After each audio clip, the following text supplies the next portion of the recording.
ir a la iglesia, pero debemos ir con el pensamiento en mente de hacer lo que oigamos. El solo tener algo subrayado en la Biblia o el escucharla no es la clave de la victoria, sino es el vivirla. Me gusta lo que Jesús dijo en Juan capítulo 13, donde le lavó los pies a los discípulos. Cuando llega por el verso 17, él dice, sabiendo estas cosas, bendecidos y felices son si las hacen. Así que hoy van a oír algunas cosas y todo lo que oigan les hará responsables para hacerlas. Así que está aquí, ahora va a tener la responsabilidad. El cristianismo de queso y galletas. En actualidad, el título correcto es reclamando lo que es legítimamente suyo, pero un hombre quería ir a América por muchos años a fin de tener una mejor vida para sí y su familia. Diligentemente ahorró lo que pudo, año tras año, y finalmente tuvo lo suficiente para comprar un pasaje para ir a América. También llevó una barra de queso y un paquete de galletas consigo para comer en el viaje. Él a menudo iba al comedor y miraba por la ventana las extravagantes comidas servidas a los huéspedes y su estómago sentía dolor de hambre. Cuando el barco atracó, uno de los trabajadores le preguntó por qué nunca les había acompañado en las cenas. Y él preguntó, ¿hubo algo que no te gustó de la comida? Y el hombre respondió, la comida se veía deliciosa, pero dijo, solo tenía suficiente dinero para el pasaje, no para las comidas. El trabajador le dijo, las comidas están incluidas en el precio pagado por el pasaje. Y dijo, tuvimos tu lugar en cada comida y nos preguntábamos por qué nunca llegaste. Y yo creo, lo primero que pensamos cuando leemos esta historia es que así somos exactamente muchos cristianos. Muchos reciben a Cristo como su Salvador y piensan, bueno, tengo el boleto al cielo. De hecho, este es un boleto a la despedida de soltera de mi nieta, por ejemplo. Admisión VIP. Pero mire, cuando recibe su boleto para el cielo, hay miles de cosas que vienen con él, que ya han sido compradas y pagadas. Y yo era una de esas cristianas de galleta y queso. Y por muchos años tuve la expectativa de ir al cielo. Y muchos días deseaba haber estado ahí. Pero no estaba aprovechando ninguna de las promesas de Dios que ya estaban ahí, compradas, pagadas para mí, ahora mismo y todos los días de mi vida. Y yo creo que hay probablemente, quizás millones de cristianos que son así. Tratan de sobrevivir cada día, esperando en el día que puedan irse al cielo y ser felices, cuando finalmente pueden ir al cielo y tener gozo.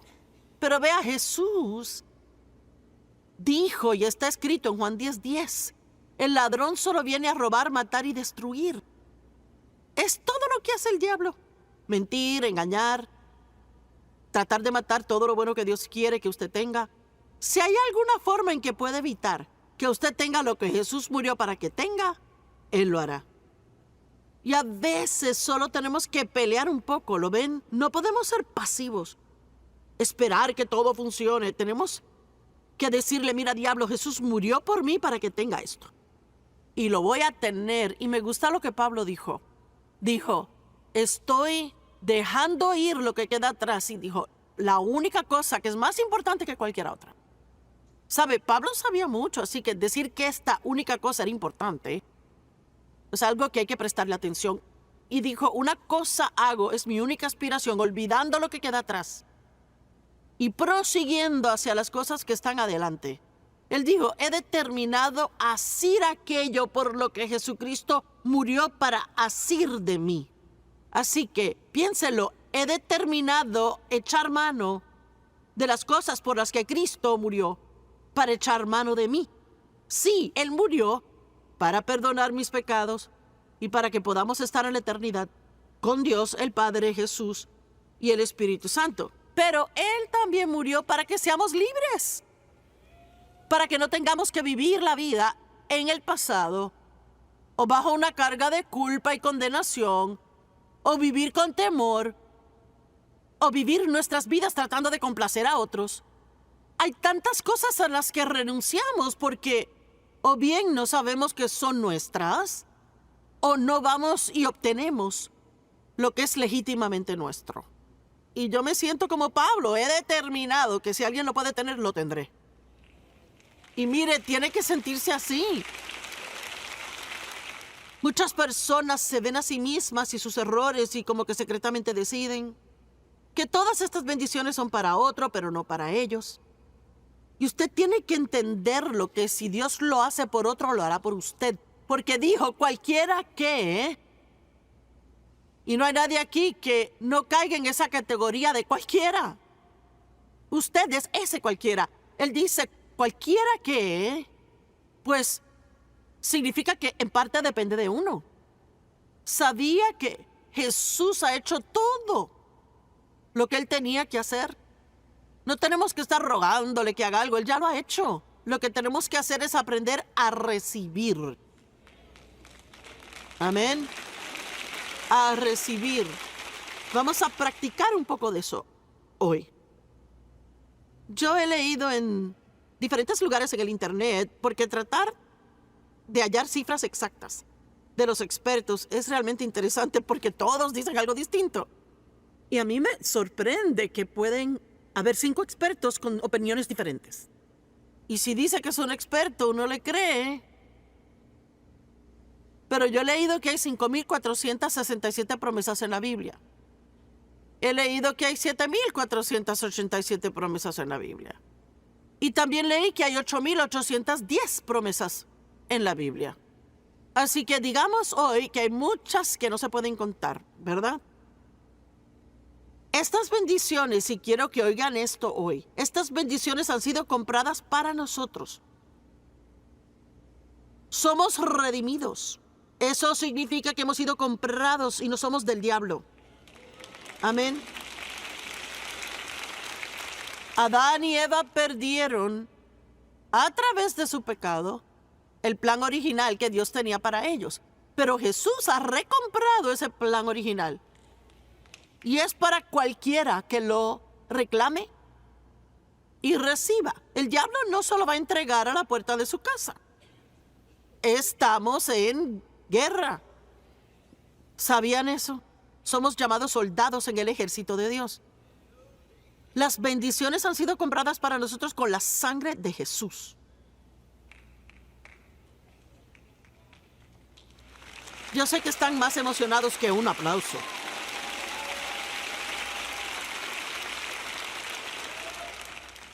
Cuando uno para y piensa en cómo Él sufrió, para que podamos tener grandes vidas, es que es patético cuántas cosas se nos pasan porque quizás la iglesia a la que vamos no nos las dice. O simplemente no sabemos luchar por ellas. Y recientemente yo estaba trabajando en otro mensaje y leí en Mateo, creo que fue ahí, cuando Jesús estaba en el huerto de Getsemaní y Él estaba atravesando la agonía, Él estaba pasándola, preparándose mentalmente, espiritualmente preparándose para ir a la cruz y para... ¿Pueden imaginarse Jesús santo haciéndose pecado? Qué horrible debe de haber sido eso para Él. Y la Biblia dice que 3 veces, no una ni 2, sino 3 veces, Él se alejó y oró, Padre, si puedes apartar esta copa de mí. Así que seamos muy claros aquí hoy, que Él no quería ir a la cruz. No era algo por lo cual saltaba y brincaba. Así que si tenemos que hacer cosas de vez en cuando que no queremos hacer,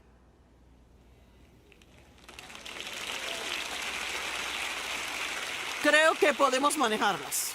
Así que la próxima vez, cuando Dios quiera que haga algo y no quiera, Él no quería ir a la cruz tampoco.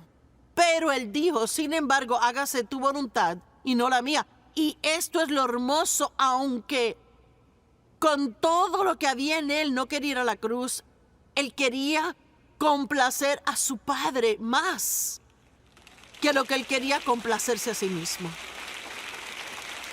Creo que eso es hermoso. ¿Se da cuenta cuán diferente sería nuestra vida si fuera nuestra actitud? que yo no quiero hacer esto, pero lo haré por ti, Dios. Cuando Dios me dijo que Él quería que Dave y yo cuidáramos a mi madre y a mi padre que me había abusado sexualmente a mí y mi madre que lo permitió. Yo no quería hacer eso. Eso era lo último en el mundo que quería hacer. Yo no quería estar cerca de ellos, no quería verlos, no creía que lo merecían. Pero quería complacer a Dios más de lo que quería complacerme a mí misma. Y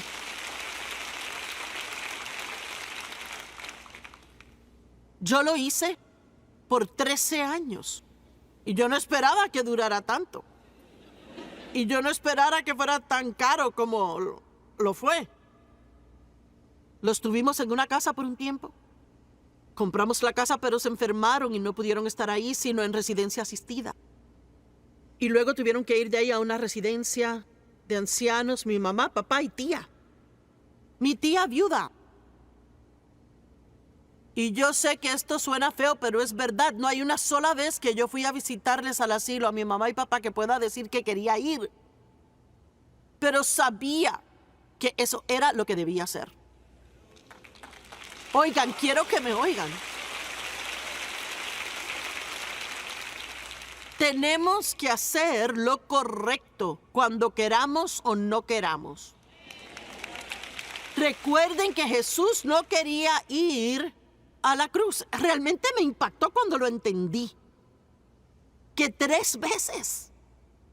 Y luego cuando él estaba en el jardín y los soldados entraron a buscarlo. Y él pudo haber salido de allí cuando quisiera. Pedro, que era siempre un poco agresivo y hacía todo en el momento equivocado, él saca la espada y le corta la oreja al soldado. Supongo que Jesús tuvo que ponérsela de nuevo. Y Jesús le dijo, Pedro, no sabes que si yo quisiera, yo podría llamar a 12 legiones de ángeles, son 72,000 ángeles, y me sacarían de aquí. Pero si yo hiciera eso, ¿cómo se cumpliría la voluntad de Dios? Wow.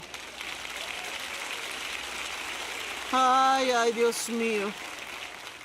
Y yo les diré algo que aprendí hace tiempo y realmente me ayuda. Y mire, cuando uno está haciendo algo porque uno ama a Dios y es difícil hacerlo, pero lo hace de todos modos porque ama a Dios, ahí es cuando crece espiritualmente. Si es fácil hacerlo, entonces es fácil debido al crecimiento espiritual que ya tiene del pasado. Así que en vez de pensar cuán difícil es todo, piense en cómo está creciendo y cuánto más libre va a ser, ¿verdad? Cuánto más libre va a ser. Y yo le puedo decir, y yo no sé cómo explicárselo, pero la gracia que Dios me dio a mí para hacer lo que hice por mis padres, yo creo que fue lo más poderoso que he hecho en mi vida. Y yo creo que eso destruyó al diablo. Porque la Biblia dice, escúcheme, que vencemos el mal con el bien. Así fue como yo me vengué del diablo. Por lo que me hizo a mí. Uno no se venga de alguien odiándoles.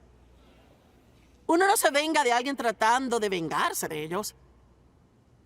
Cada vez que el enemigo logre hacer algo que le haga miserable, lo primero que debe hacer es salir y hacer algo bueno por otra persona. ¿Me están escuchando hoy? Salga y haga algo bueno y dirá, pero no tiene sentido. Claro que no tiene sentido. El plan de salvación no tiene ningún sentido. Por eso nos perdemos tanto, porque queremos entenderlo lógicamente y no se puede. Así que Jesús derramó su sangre a fin de que tuviéramos libertades y los derechos que nos fueron robados y que fueran redimidos. Y todo lo que realmente tenemos que hacer al nacer de nuevo es comenzar a averiguar leyendo la Biblia, escuchando una buena palabra, leyendo buenos libros, lo que es suyo. A mí me tocó leer y estudiar para descubrir lo que era mío. Yo no sabía en el principio si era capaz de superar mi pasado. Yo pensaba que siempre tendría una vida de segunda clase porque había sido abusada sexualmente y que sería un poquito inferior. Pero eso era mentira. Eso era mentira. En realidad, la verdad del asunto es que descubrí que Dios dice que Él me iba a dar una doble bendición por mis problemas pasados. Vean, y yo personalmente creo que tengo una mejor vida de la que hubiera tenido si eso nunca me hubiera pasado. Ahora, eso tampoco tiene sentido lógico, pero he decidido seguir a Dios. No tiene que tener sentido. Si está en el libro, estoy de acuerdo. Estoy a favor. Amén. Así que tenemos una relación de pacto con Dios y no entendemos los pactos hoy día como lo hacían cuando se escribió la Biblia, pero un pacto no se podía romper. Y si se rompía con el costo de muerte. Si tenía un pacto con alguien y lo rompía, su vida se acababa. Así que tenemos una relación de pacto con Dios. Salmo 103 del 17 al 18. Pero de la eternidad a la eternidad el amor del Señor está con los que le temen. Ahora, yo solo quiero decir unas palabras del temor a Dios. No hay que tenerle miedo a Dios. Pero una de las cosas más grandes que falta en las vidas de los cristianos hoy día es un temor reverente y asombro hacia Dios. Así que muchas veces la gente vive vidas desordenadas. Hacen cosas que son inmorales y son como el mundo. Porque no tenemos ese temor reverente y ese asombro que amar a Dios provoca. Yo no le tengo miedo a Dios. Yo no tengo miedo que me haga daño. Pero yo tengo reverencia por Dios. Yo nunca me atrevería a pararme aquí a predicar si me hubiera peleado con mi marido en este día, a no ser que hiciera la paz con él antes de subir. Tenemos que dejar de jugar jueguitos con Dios y vivir santos. ¿Cuántos entienden el temor reverente? Y vea, Dios es Dios y Él tiene todo poder. Y Él puede hacer lo que Él quiera hacer, cuando Él quiera, con cualquiera. Así que no importa lo que el mundo le diga, lo que no puede tener y lo que no puede hacer. Si está en la palabra, si usted ama a Dios y Él dice que puede tenerlo, usted puede tenerlo. No hay diablo en el infierno que pueda impedir que tenga una buena vida si realmente quiere tenerla. Amén.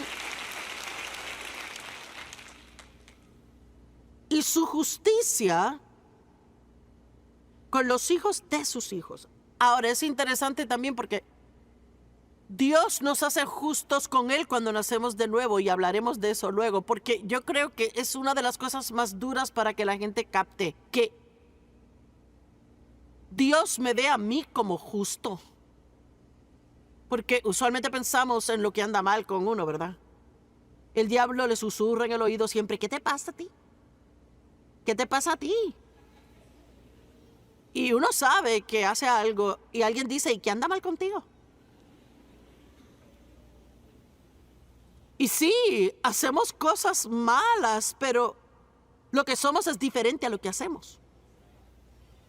Cuando uno sabe quién es, entonces esas acciones mejorarán.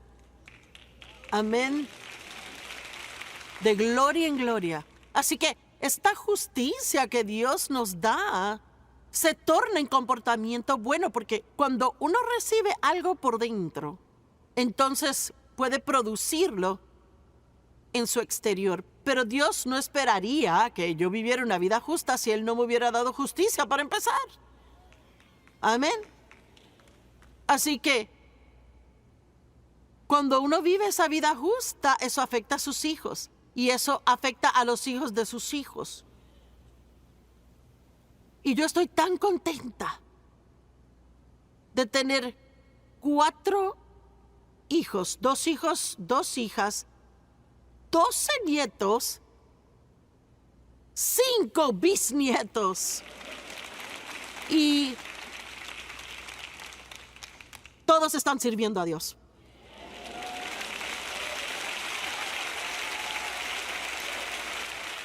Y no es porque fui una madre perfecta, porque no lo fui, pero 3 o 4 de nuestros nietos trabajan para nosotros.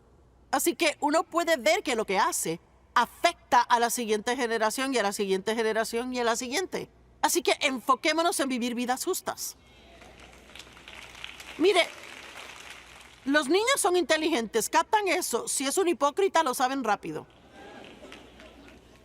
Y si es un padre y va a la iglesia y hace cosas espirituales y dice cosas espirituales y tiene calcomanías cristianas y se pone joyas cristianas, pero no vive esa vida en el hogar, ¿verdad? Eso les revuelve el estómago. Y es la forma más rápida en el mundo de tornar a la gente en contra de una relación con Dios. Podríamos predicar menos y vivir mejor. ¡Ja!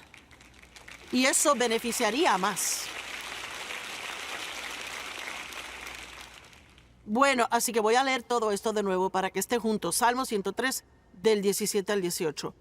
Pero de la eternidad a la eternidad el amor del Señor está con los que le temen, y su justicia con los hijos de sus hijos, con los que guardan su pacto y se acuerdan de obedecer sus preceptos. Un pacto es un acuerdo entre 2 grupos. Cada uno tiene privilegios y responsabilidades. Dios nos ha prometido tantas bendiciones y lo que nos ha pedido es que le amemos y obedezcamos. Jesús dijo, si me aman, me obedecerán. Creo que está en Juan 14:15. Él no dijo, si me obedecen, yo los amaré. Es que lo leemos mal. No estamos comprando el amor de Dios con la obediencia. No andamos comprando favores especiales con nuestra obediencia.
Thank you.